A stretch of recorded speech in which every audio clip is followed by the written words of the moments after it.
আগামী 16 তারিখে আমাদের প্রধানমন্ত্রী তারেক রহমান আমাদের কাহারোলে আসছেন খাল খননের উদ্বোধন করার জন্য। আমাদের কাহারোলের জন্য আসলে এটা অনেক গর্বের যে তিনি তার প্রতিশ্রুতির খাল খননের প্রথম ধাপটাই শুরু করবে আমাদের কাহারোল দিয়ে। এটি যেমন খুশির খবর, সেই সাথে আরেকটি সুযোগও বটে।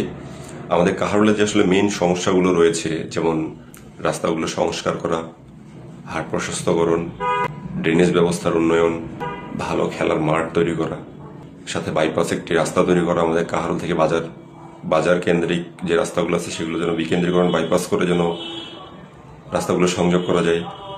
এই সমস্যাগুলো আমরা যদি লিপিবদ্ধ করে তার হাতে দিতে পারি, সেটি অনেক বড় একটা সাফল্য আমি মনে করি। তাই এই সুযোগটাকে কাজে লাগানো যেতেই পারে। সেক্ষেত্রে আমাদের কাহারোল বিএনপির যে নেতাকর্মীবৃন্দ রয়েছেন তাদের প্রতি আমার অনুরোধ থাকবে, তারা যেন আগামীকাল কাহারোলের যে বড় বড় সমস্যাগুলি সেগুলো লিপিবদ্ধ করে তারেক রহমানের হাতে যেন তুলে দেয়।